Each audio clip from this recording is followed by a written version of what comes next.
En la antigua Grecia, pronunciar el nombre de Medusa era sinónimo de terror.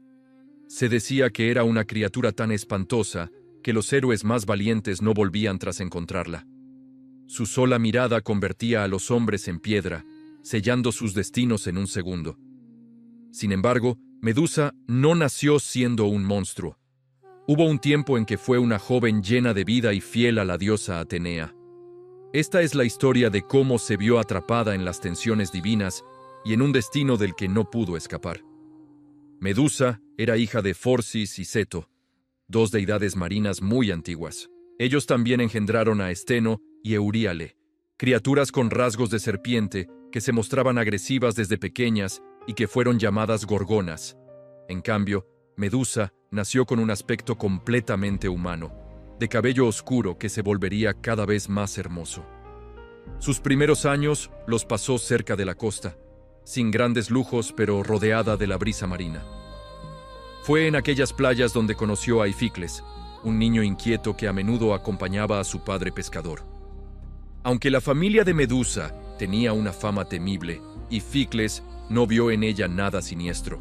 Desde el primer encuentro, sintió que Medusa era alegre y bondadosa, lo cual encendió una amistad sincera. Les gustaba jugar a ser dioses o héroes. Ella siempre elegía ser Atenea, la diosa de la sabiduría, mientras que él asumía con humor el rol de villano o héroe caído. «Algún día, Medusa», dijo Ificles guiñando un ojo, «seré yo el héroe y tú la diosa que me premie». «Jamás», respondió ella entre risas. «Atenea no se enamora de héroes. Ella es fiel a su sabiduría y nada más». Esas risas infantiles fortalecieron un lazo que el tiempo tardaría en deshacer. Con los años, Medusa creció y su belleza se hizo aún más evidente. Su cabello ondulado y su rostro sereno cautivaban a quienes la veían. Ificles, al hacerse adolescente, comenzó a sentir algo más que amistad, pues la admiraba tanto por su dulzura como por sus rasgos. Un día, con el corazón latiendo con fuerza, le confesó: «Medusa, cada vez que te veo, noto que eres distinta a todos. No puedo evitar desear estar a tu lado». Ella lo miró con afecto y negó con la cabeza. «Ificles, te quiero mucho, pero mi meta es servir a Atenea. Si quiero ser sacerdotisa, debo mantener mi pureza y evitar el amor terrenal. No puedo romper mis votos». Ificles aceptó con tristeza, prometiendo seguir apoyándola. Así, ella partió con la bendición de sus padres hacia Atenas, donde esperaba encontrar un lugar entre las jóvenes que servían en el gran templo de la diosa. Atenas era la ciudad sagrada de Atenea, una urbe llena de arquitectura imponente y sabiduría. En su acrópolis se erigía el templo principal de la diosa, donde cada aspirante pasaba por rigurosas pruebas de disciplina y devoción. Medusa se enfocó en cada tarea. Rezos al amanecer, entrenamiento en la pureza del cuerpo y la mente, además de mantener una conducta impecable que reflejara la virtud de la diosa. Pronto, se destacó por su compromiso y por la singular belleza de su cabello, que parecía atraer las miradas como un imán. Muchos peregrinos, más que honrar a la diosa, acudían para admirar la elegancia de la joven que dirigía los rituales. Ificles, que consiguió un sencillo empleo en la ciudad, iba a observarla desde lejos, orgulloso de verla tan feliz. «Medusa», le decía cuando la saludaba, «te veo en tu elemento, pareces nacida para esto». «Gracias, Ificles», respondía ella sonriendo. «Tu presencia me hace sentir protegida». Sin embargo, no tardaron en surgir rumores en la urbe. Algunos llegaron a decir que el cabello de Medusa era más hermoso que el de la propia Atenea, y que tal vez la diosa se sentía celosa. Desde lo alto del monte Olimpo, Atenea notó la enorme atención que recibía la joven, pero la consideraba una sierva fiel y no la culpaba, al menos no por entonces. Mientras tanto, Poseidón, el dios de los mares, seguía con atención la relación entre la diosa Atenea y su sacerdotisa Estrella. Su enemistad con Atenea se remontaba a la fundación de la ciudad. Él había ofrecido un manantial salado, ella un olivo. Los ciudadanos prefirieron el olivo, y desde entonces Poseidón albergaba rencor por haber perdido la disputa. Al descubrir la cercanía entre Atenea y Medusa, planeó su venganza. Quería humillar a la diosa a través de su devota sacerdotisa. Medusa, sin saber nada, proseguía sus labores con seriedad, intentando no sobresalir demasiado. Sin embargo, sus encantos no se podían ocultar, y esto incomodaba cada vez más a la diosa, que empezaba a recelar de tanta atención hacia la joven.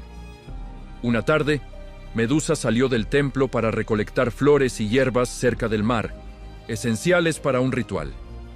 Y Ficles, que la vio partir, decidió seguirla de lejos, preocupado de que estuviera sola. Sus temores se hicieron realidad cuando del océano surgió un hombre de apariencia majestuosa. «Vaya», dijo el desconocido con voz grave, «contemplo a la sacerdotisa más admirada de Atenea y entiendo por qué hablan tanto de tu hermosura». Medusa se estremeció. Percibió que era un dios y al verlo más de cerca, supo que se trataba de Poseidón. «Señor», respondió inclinando la cabeza, «¿qué os trae por estas costas?» «He oído hablar de ti», replicó él con un tono seductor. «Quiero saber por qué una belleza como la tuya se ofrece a una diosa que no la valora. ¿No preferirías los favores de alguien que domina los mares?» Medusa retrocedió sintiendo miedo. Recordó sus votos. «Lo siento, mi señor», se atrevió a decir. «He jurado pureza y devoción a Atenea. Nada puede romper mi compromiso». El ceño de Poseidón se frunció, pues no esperaba que una simple mortal lo rechazara. Dio un paso al frente y trató de retenerla. Medusa reaccionó golpeándolo en la cara y salió corriendo. El dios, furioso, comenzó a perseguirla. Y Ficles, que observaba, intentó detenerlo. «¡No la toques, Poseidón!», gritó sosteniendo un pequeño cuchillo. El dios lo apartó de un golpe violento, arrojándolo contra la arena. Medusa continuó su carrera hacia el único lugar que consideraba seguro, el templo de Atenea. Cuando Medusa entró al santuario, casi sin aliento, se arrodilló ante la gran estatua de su amada diosa. Rogó en silencio que Atenea la protegiera, oyendo los pasos de Poseidón acercándose. El dios entró con determinación, sin importarle la santidad del lugar. Y lo que ocurrió después, bajo la mirada impasible de la estatua de Atenea, fue el acto que selló para siempre el destino de Medusa. Poseidón, en un acto de poder y desprecio, la profanó en el suelo sagrado del templo. La joven, rota y humillada, solo podía llorar mientras su mundo se desmoronaba. Su fe, su pureza, todo aquello por lo que había luchado, le había sido arrebatado violentamente. Cuando todo terminó, el dios de los mares se marchó con una sonrisa satisfecha, dejando a Medusa hecha un ovillo en el suelo.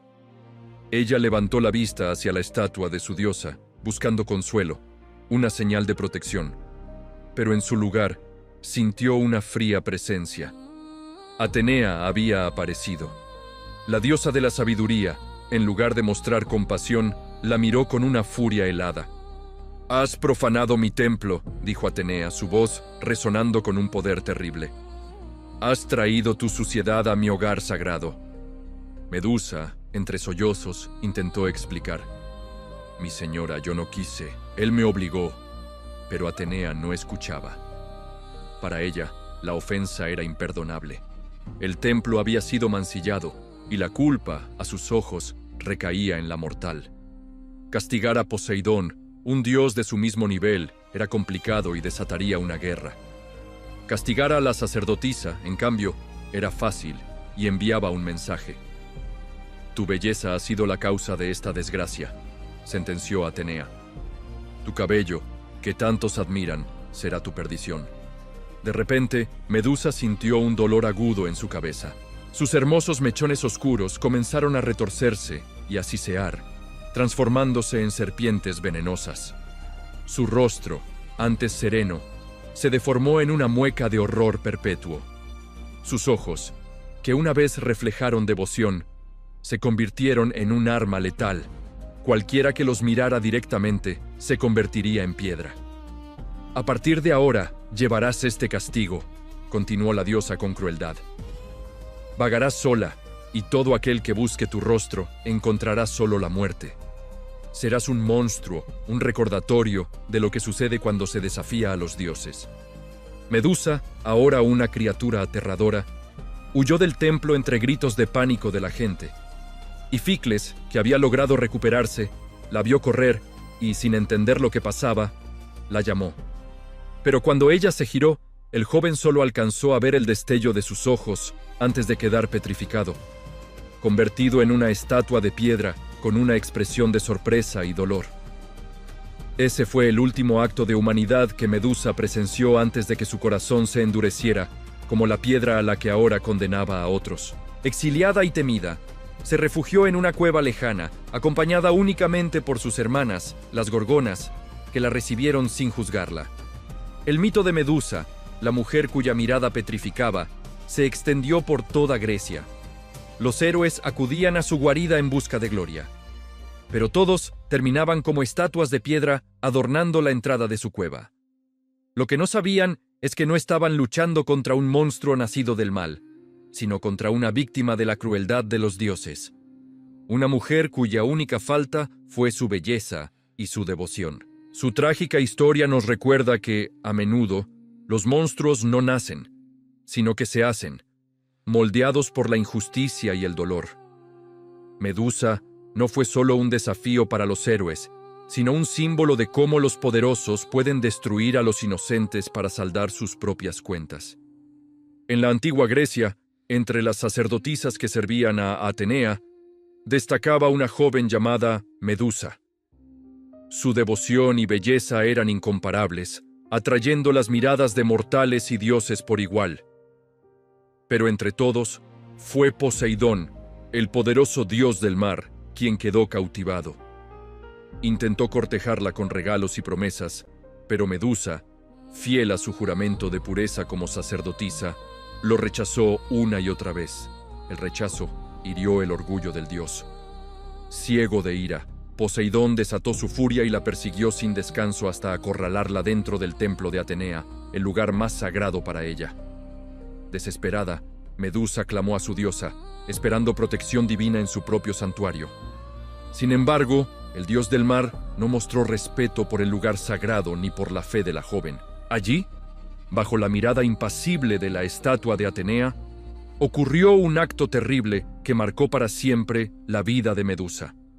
Un acto que la dejó vulnerable, asustada y completamente desprotegida ante el poder caprichoso de los dioses. Cuando Poseidón finalmente abandonó el templo, Medusa quedó tendida en el frío suelo de mármol, temblando, intentando comprender cómo algo tan atroz podía haber sucedido en el lugar que más veneraba. Poco después, su amigo Ificles, que había notado su ausencia, llegó al templo. La encontró angustiada, intentando recomponerse. Él corrió para ayudarla, pero ella, rota por la vergüenza y el dolor, le suplicó que no se acercara. En ese momento, la estatua de Atenea pareció cobrar vida. Un silencio helado llenó el templo. Para sorpresa y horror de Medusa, la diosa no dirigió su enojo hacia Poseidón, el profanador, sino hacia ella.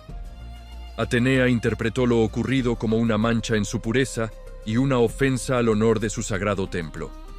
Su voz retumbó con una dureza implacable, culpando a Medusa por haber atraído la atención del dios del mar. La joven sacerdotisa, entre sollozos, trató de explicarse, de defender su inocencia, pero la diosa se negó a escuchar. Su juicio ya estaba decidido.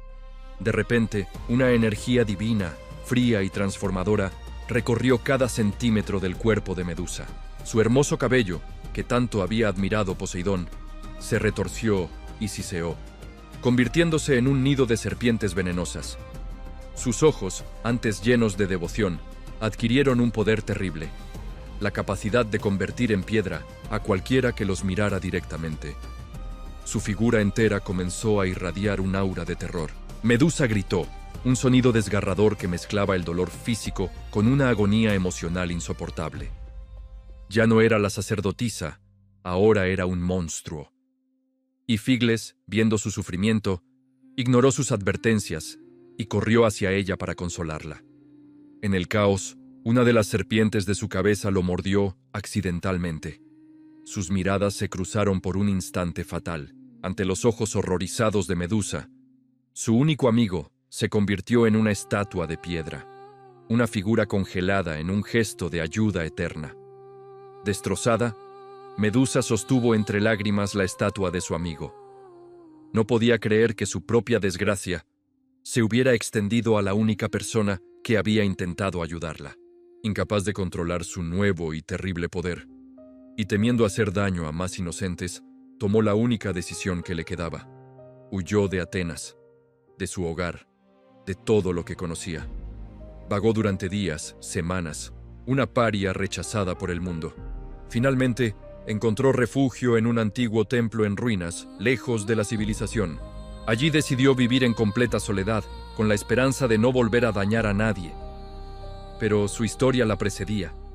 La gente comenzó a llamarla la Gorgona, un monstruo que petrificaba a los hombres. La tragedia se convirtió en leyenda, y la leyenda en una cacería. Atraídos por la fama y la gloria, muchos guerreros y héroes se aventuraron a buscar su guarida para reclamar su cabeza como trofeo. Ninguno regresó. Lo que no sabían era que Medusa no buscaba luchar. La mayoría de las veces, ella simplemente se defendía de los intrusos, o la petrificación ocurría por un simple cruce de miradas involuntario. Cada estatua en su guarida no era un trofeo, sino un recordatorio de su maldición y de la violencia que la perseguía. Con el tiempo, la fama de la Gorgona llegó a oídos de Perseo, un joven semidios con una misión impuesta por un rey tirano. Ayudado por los mismos dioses que habían sellado el destino de Medusa, Atenea y Hermes, Perseo emprendió el viaje hacia la guarida de la criatura. Cuando por fin la encontró, Medusa estaba dormida, exhausta por una vida de soledad, miedo y defensa constante. Su rostro, incluso en el sueño, reflejaba el cansancio de un alma atormentada. Perseo, siguiendo los consejos divinos, utilizó el brillante reflejo de su escudo para evitar mirarla directamente. Se acercó en silencio, guiado por la voluntad de los dioses. Con un solo y certero golpe de su espada, Perseo le arrebató la vida. Un final rápido para un sufrimiento que ella nunca pidió y que había soportado durante años. La tragedia de Medusa había concluido, pero incluso en la muerte, su historia no terminó. De su sangre, derramada sobre la tierra, nacieron dos seres extraordinarios: Pegaso, el majestuoso caballo alado, y Crisaor, el gigante de la espada dorada. Ambos simbolizaban la grandeza y la vida que siempre habían existido en su interior, ocultas bajo la monstruosa maldición. Perseo llevó la cabeza de Medusa a Atenea. La diosa, sin un atisbo de remordimiento, la colocó en el centro de su propio escudo, el Aegis. La convirtió en un arma, un símbolo de protección y poder. Algunos relatos dicen que fue una retorcida forma de honrar a su antigua sacerdotisa. Otros, quizás más acertadamente, creen que fue simplemente el último acto de una injusticia divina. Un recuerdo silencioso y eterno de la trágica historia de una víctima convertida en monstruo. La historia de Medusa no es la de un monstruo, sino la de una mujer a la que le arrebataron todo, y cuyo sufrimiento fue utilizado como arma por aquellos que debían haberla protegido. Gracias por acompañarnos en este viaje a la mitología. Si te ha gustado esta historia, no olvides darle a like, suscribirte y activar la campanita para no perderte nuestros próximos vídeos. Hasta la próxima.